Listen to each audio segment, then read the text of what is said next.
Shalom Avrocha from Yerushalayim to all of our viewers and listeners. This week we have Parshat Zachor, Shabbos, and all the Botei Knesiyos and all the Botei Midrashos around the world. We will read from the end of Parshat Kiseitze, Parshat Zachor, which is incumbent upon the congregation and perhaps upon every individual, min ha-Torah, to participate in the reading of the Torah. It's only a few psukim, and we should first and foremost try to analyze exactly what Parshat Zachor is. In Shulchan Aruch, in Tuf Reish Pei Hey, cites the Yesh Oimrim, she Parshat Zachor, Parshas Paraduma Chayovim Likhoisom Midoraisa. They are incumbent. These specific two parshas, Parshat Zachor, which of course relates to Amalek, to be read from a Sefer Torah, and according to the Rosh and the Trumas Hadeshen, two great outstanding Rishonim, the din of Asara, the minyan, is also mandated by the Torah. In other words, the essential reading of Parshas Zachor, and also the fact that it has to be b'tzibur and there's no congregation, less than 10, so that is also biblically mandated, and that is an exception to the rule, which the Mishnah Berurah himself said was a tremendous chiddush, and he tried to reject it, but we cannot reject the Rosh, and we cannot reject the Trumas Hadeshen. So before we try to analyze exactly what is the purpose that the Torah pursues by mandating us to read Parshat Zachor, and of course we read Parshat Zachor the week before Purim. Obviously there's a link thematically to Purim, but first and foremost, let us see exactly textually what Parshas Zachor consists of. There's many halachas that the Mishnah Berurah brings down, that the Rishonim already discussed, insofar as the importance of Parshas Zachor vis-a-vis the significance of reading the Megillah.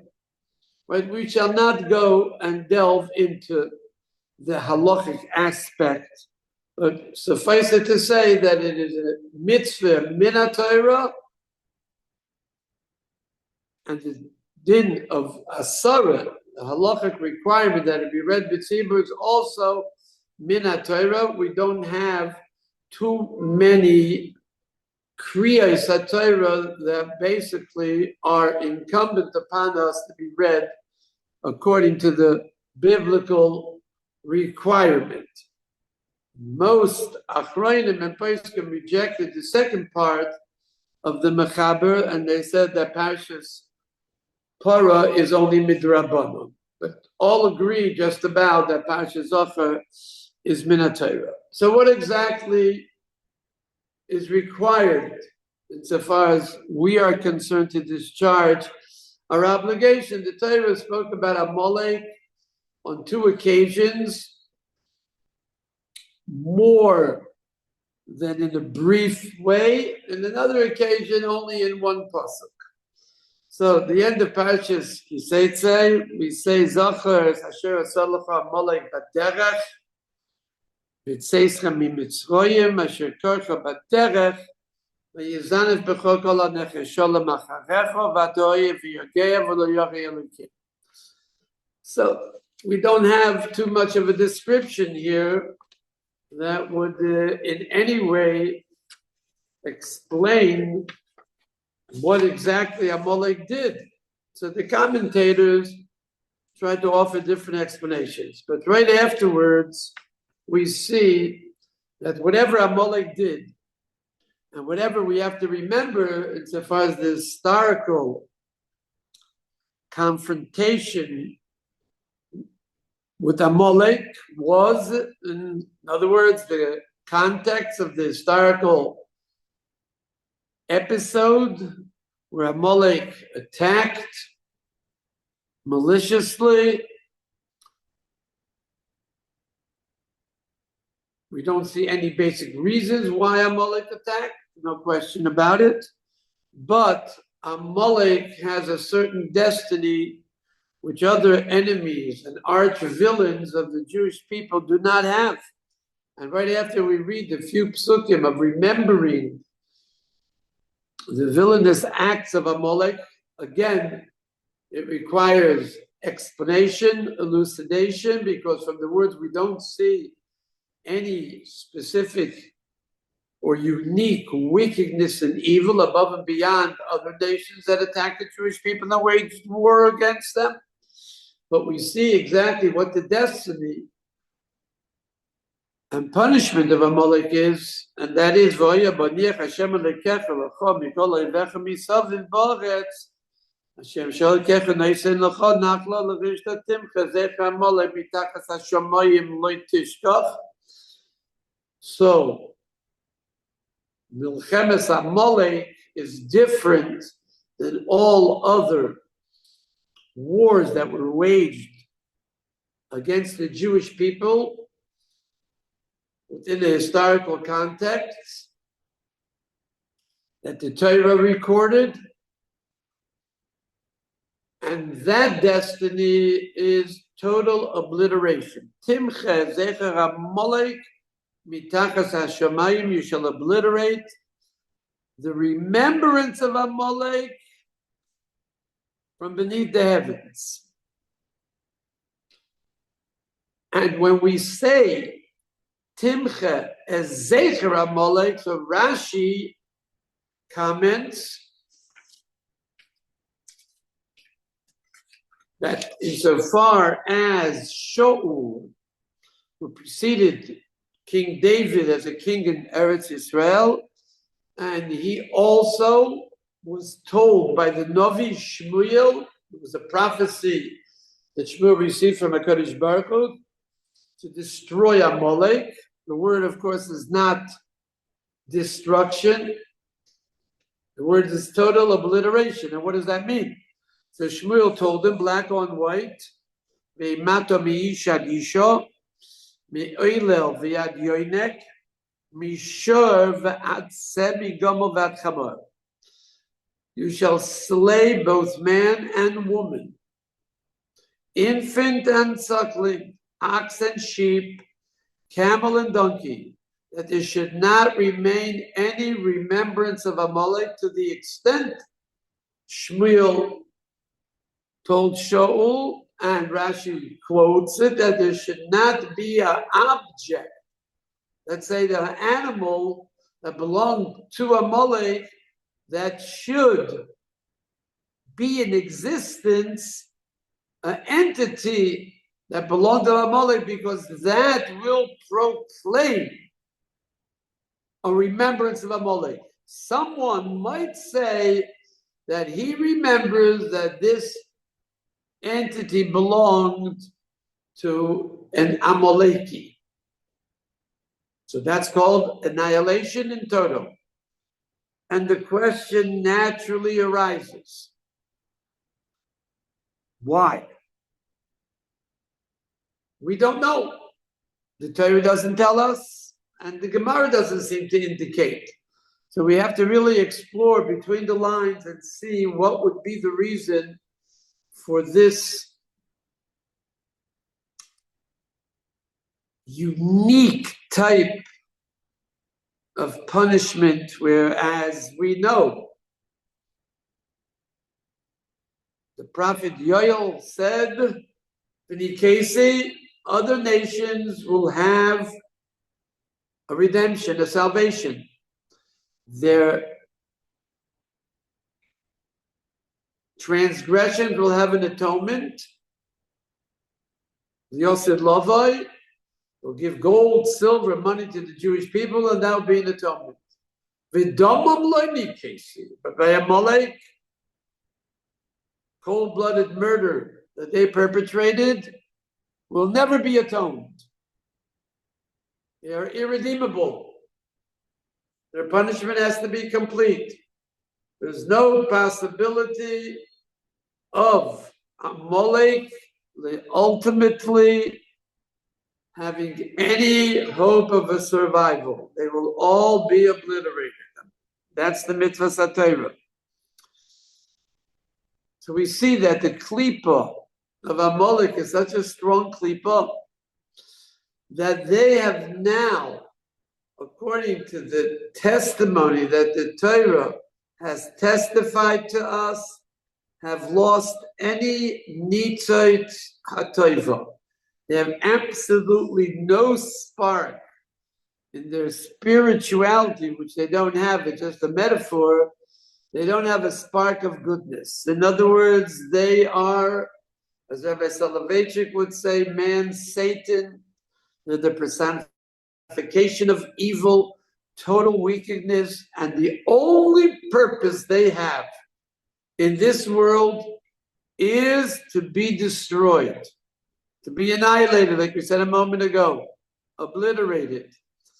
And the pasuk that we say, that phrase that we say on Rosh Hashanah and Yom Kippur applies to Amalek. Other nations not, only to Amalek. And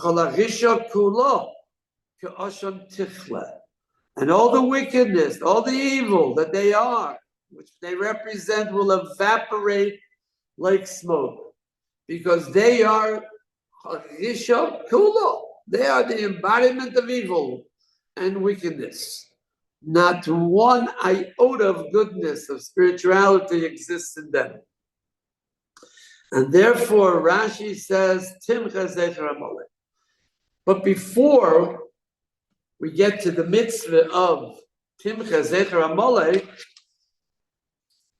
we see that the Torah made a juxtaposition. Timcha Zecher Amalek, the obliteration of Amalek, incumbent upon the Jewish people, that proceeds the few verses that deal with remembering their evil deeds. The Rambam says that when we read Parshat Zachor, we are recounting their evil deeds. Mitzvahs asay min haTorah, liskeo ma'asav hagoyim ve'arivosoi shenemar Zachor esmas Zachor Amalek. The Rambam says emphatically, no doubt about it, that when we read these two psukim, we are enumerating their evil deeds. As such, we have to remember it, and we'll soon see why from a halachic point of view. The whole purpose of Parshat Zachor, remembering their evil deeds, we'll soon see what that goal orientation is in a few moments. But first and foremost, we have a question: exactly where do we see in these few verses the evil deeds perpetrated by Amalek? We don't see it in the verses. Chazal do speak about the cold-blooded murder, etc., that they precipitated, but we don't see it in the verses. So the Malbim attempts to explain exactly what the words are. We shall take out a few moments and discuss the Malbim's approach.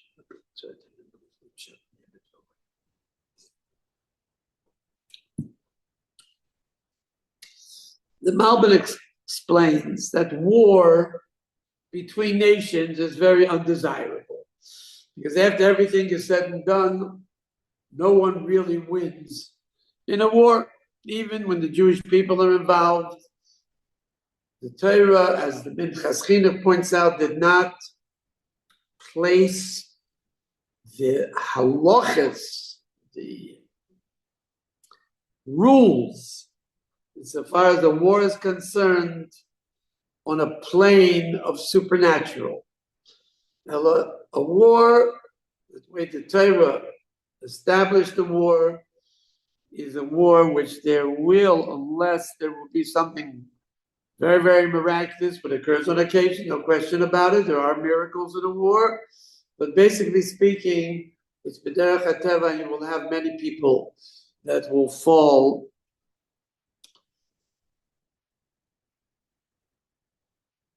in a war. They will unfortunately not survive. So therefore, wars are not desirable. And the Torah says before there's a war, even if it's a Milchemes Mitzvah, we try to negotiate a pact of Shalom. Amun and Moav is different, but basically speaking, the Torah requires, first and foremost, some sort of diplomacy in order to achieve peace, because the Torah was not interested in fatalities, people dying, being killed, unless it's absolutely necessary. So the Malbim explains as follows. War is undesirable. Nevertheless, there are a few reasons where there is some sort of logical, rational element involved in a war.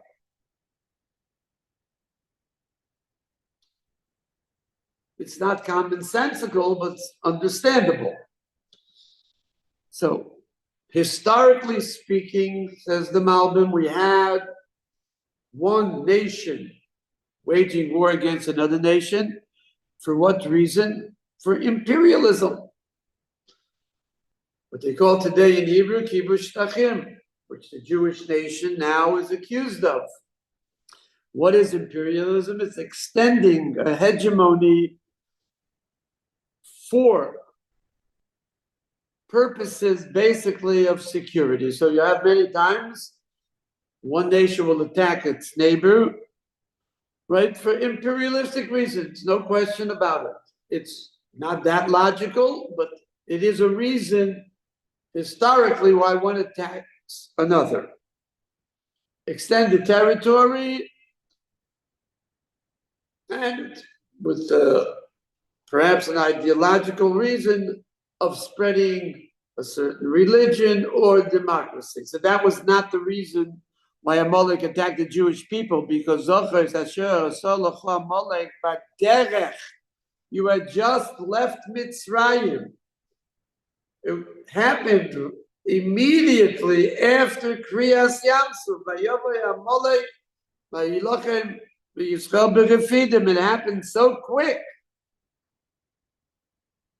The Jewish people had no land to confiscate. So that for sure, that's the first reason, could not have been the motivation behind the malicious, vicious attack of Amalek against the Jewish people.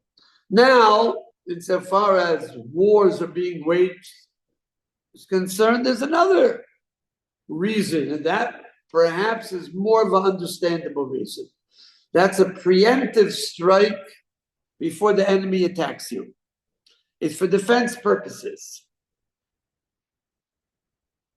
The 6-day war, we know, was a preemptive strike that the Jewish nation undertook because they were aware that there is going to be an attack by the Arab countries. So perhaps Amalek undertook preemptive action, a defense type of war, to defend themselves. That for sure is not the case. Why? Because the Torah tells us, Baderech, it was thousands and thousands of miles away from Amalek. Amalek, we don't know exactly where it is, but it was very, very far. We say thousands of miles, so that's an exaggeration. But the Chazal point out it was extremely very far, and the Jewish people posed absolutely no threat. They were not a neighboring nation. So a defense type of posture, which we call a preemptive strike, that surely was not the reason for Amalek coming and conducting a war against the Jewish people. Now, the Torah tells us, Asher Karcha Baderech, it happened suddenly along the way. The Tzeischem Mitzrayim tells us they posed no threat. What do the words Asher Karcha Baderech tell us? There's another reason. for conducting a war. That, of course, is a very logical reason. And then the Torah tells us the fifth reason that was absent insofar as motivation for one nation waging war against another nation, and that is V'lo Yoreh Elokim. Interestingly, the Torah describes the absence of the fourth reason quite elaborately. Vayezanev b'cho kol hanecheshola macharecho. Vayezanev means they attack from behind, the ambush, the way cowards attack. Nechesholim macharecho, those are the weak people. Va'ato oyev v'yogeya, and you were weary and fatigued after spending 210 years of affliction in Mitzrayim. And now the last reason, as we said, the absence of that reason was V'lo Yoreh Elokim. There was no religious motivation because the Jewish people represented a new morality. They left Mitzrayim. They started doing mitzvahs, Korban Pesach, Matzah, etc. There were also negative precepts. So perhaps there were religious motivations, and so far as Amalek represented a different religion.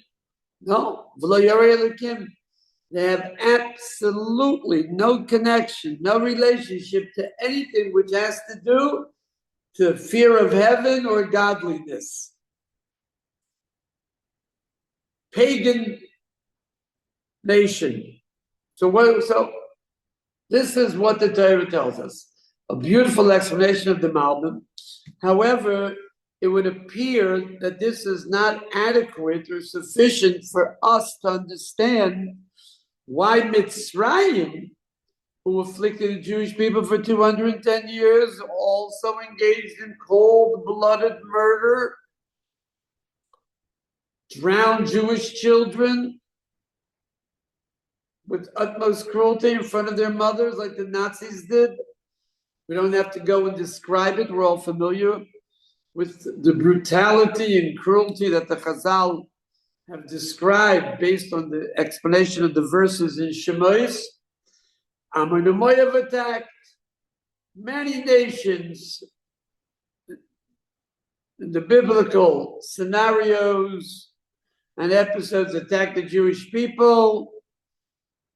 Only Amalek was singled out, and we don't know why, even after the Malbim's explanation. Why? Kola Risha Kula, personification of evil. So it would appear between the lines that perhaps we would have the Rishus to say something which is quite important to us. It's a very relevant lesson that we ourselves can learn. But before we continue, we would just like to explain the formulation of the Rambam. We will not fulfill the mitzvah, according to the Rambam and other commentaries, unless when we hear the reading of Parshat Zachor, we do not have an arousal in the depths of our soul of hatred against Amalek. In other words, that which we juxtapose, the mitzvah of Zachor, of remembering their evil deeds, is only, even though it's a separate mitzvah, minyan mitzvah, it's enumerated in the Chinuch, Sefer Chinuch, and the Rambam enumerated it as two separate mitzvahs of the 613 mitzvahs that the Jewish people have been commanded. But nevertheless, from a thematic point of view, Parshat Zachor is a chelek, is a part and parcel of Mashiach Amalek, because if there will not be an arousal of hatred and enmity against the entity that's called Amalek, So the Jewish people will not be able to fulfill their mission of total obliteration. They will not be able to do it. This will, of course, take place right before Melech Mashiach. Like the Radvaz, who comments on the Rambam, explains, it'll only be at the end of days. But that's the mitzvah that's incumbent upon us. In order to fulfill it, and we hope Mashiach will come any day. I believe with complete faith that Mashiach will come any day. So Zachor means, like the Rambam said, not only remembering, but lo tishkoch, it has to be not forgotten. One time a year, we read about Amalek. What's the purpose of that? That for 12 months, henceforth, deep, deep in our heart, we have to have an enmity, a hatred of the entity of Amalek. And should Mashiach come, we have to be prepared to implement the obliteration of Amalek. So therefore, Zachor is not Zachor, a one-timely remembrance. Zachor means continuous, without any interruption. Like Tishkoch Belev, in the hearts of the Jewish people, that has to be now strengthened one time a year.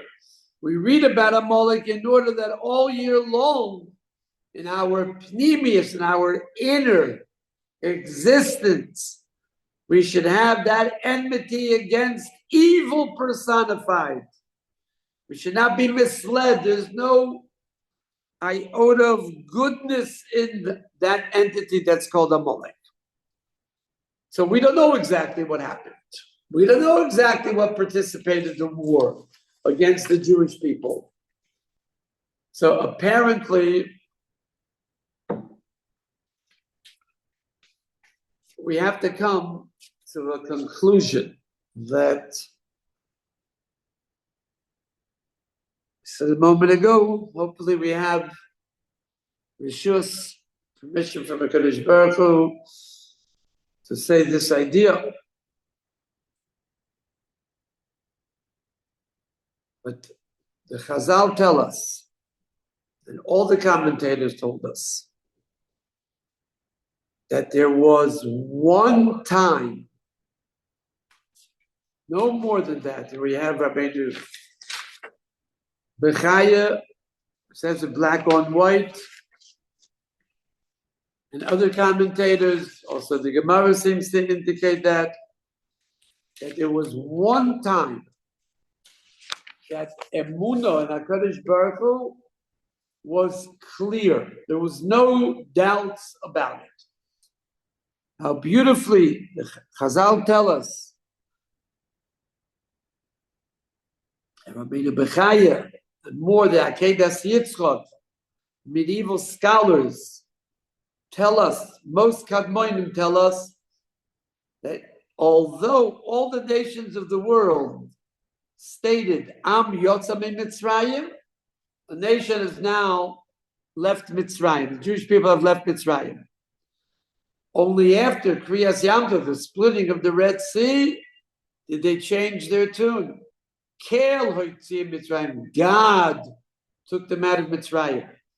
Because the only time there was a Birur Gomer, it was clear as the day. It was clear as the sun at high noon that there is a Rebbeinu Shalom who governs the world, who's in control of the entire universe, the whole cosmic universe is under his absolute control, and he does whatever he decides to do as by Kriyas Yamsuf. How do we know? Because it's the only time the Torah records the following verses. We say it every day. In Oz Yoshir, Shacharis, Shomu Amim Yirgozun, as the nations heard, and they trembled. The shudder seized the inhabitants of Philistia, the chieftains of Edom. Esav were startled. As for the powerful men of Moab, they trembled. Terror seized all of the inhabitants. Canaan melted away. Why? Because of Kriyas Yamsuf, Rosa Shifra Layom, even maids, simple people saw the divine reflection of Kriyas Yamsuf, and as we mentioned a moment ago, it made a tremendous impact on everyone, except one nation. And that was Amalek. How beautifully the Akedah Yitzchak brings down the Chazal that says that we all know that all the waters of the world split at the time that the Red Sea split, for the Jewish people to cross it and for the Egyptians to be drowned. If somebody far away was holding a glass of water, so immediately there was a vacuum in between the two walls of water. He was holding a glass of water and the water split. A vacuum of dryness was in the middle of the glass. And the water, and what's the reason for that?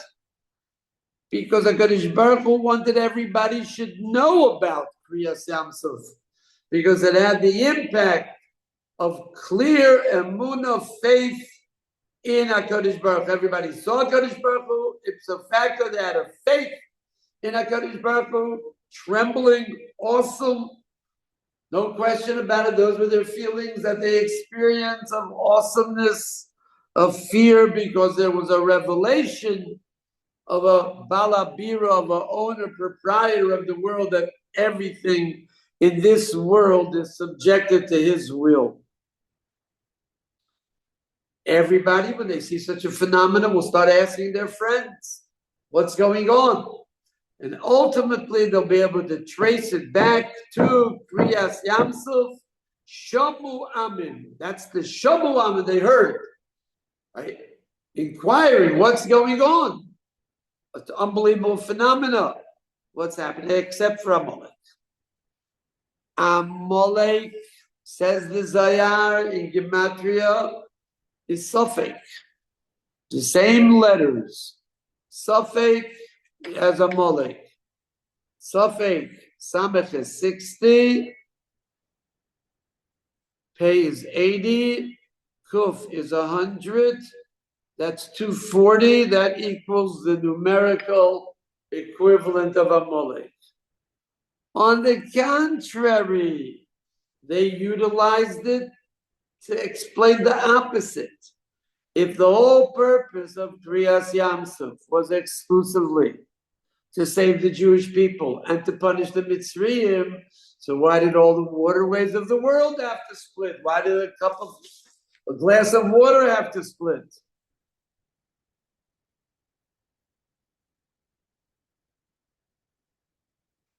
And through that type of reasoning, they said that it came out that there was a certain phenomena that happens in nature, just like you have on occasion a liquid chama, somehow or other, we have an eclipse of the sun, eclipse of the moon. We have on occasion aberrations insofar as the rules and regulation of the natural world are concerned. And just like you have an eclipse of the sun, also over here, you had for a short period of time an aberration. The Jewish people, very intelligent people, so they knew exactly when this phenomena of nature, which basically is no more than an aberration of nature, no less than an eclipse of the sun, would take place, and they utilized it for their purposes. The Mitzrayim were not as intelligent, and therefore they drowned. So all of a sudden, when the entire world saw, says the Zohar, Chelek Hashem Amoy, Part of Kutshe B'richu is Am Yisrael. Yankiv Cheva Nachalosoi. There was a short period of time that they did not say Am Yotza Mitzrayim. Elokeo Moitzia Mitzrayim.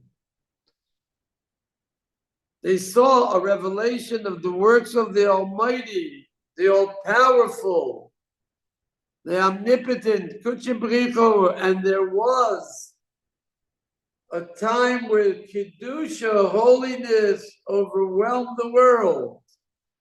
Amalek did the opposite. They took these very events and interpreted it the other way.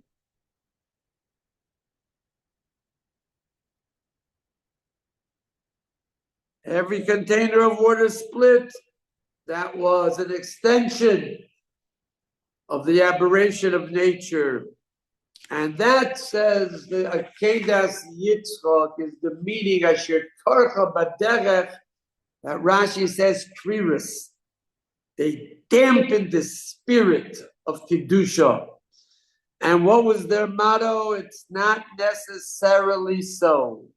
And that's what the Chazal mean with their famous mashal. It was a hot bath.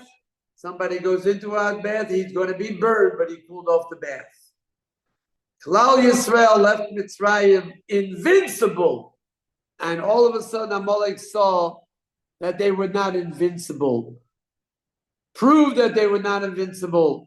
But how did they do it? Not, there is no God in the world. They're not Am Hashem. Total kfira, total denial. The Nisav and Ifloyas now meant nothing of Kriyas Yamsuf. There was a suffix. And if it would not be for the Chazal, it would be usher for us to say this. But the Chazal say, Medrash Tanchuma. Berachia b'shem Rabba Bar Kahana Omar, Tozman shezara shel Amalek kayom kilu konof mechase es aponim. Ovad zaroi min oilom, lo yikonef oid morecho, v'hoyu einecho v'yes es merecho. It's as if we do not see all-powerful hashkacha of HaKadosh Baruch Hu. Hakonov, the wing, is mechasa, conceals the ponim of HaKadosh Baruch Hu. What does that mean? Only the Yosid Lavoy. Only the Yosid Lavoy. The future. Then it will be v'hoyu einecha goyes es meirecha. Only in the future will you see the manifestation, revelation of God Almighty. You will see Him everywhere. Be no doubt about it. It will be clear. What was the purpose of Amalek? V'lo yorei Elokim. They wanted to disprove there's a God in the world.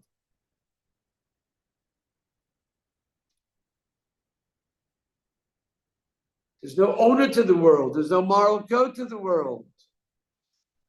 And we know that the yesod of a Jew and to be part of the Jewish nation is, as the Chazal tell us, and Rashi says, on the mitzvah of Tomim Tiyeh Im Hashem Elokecha.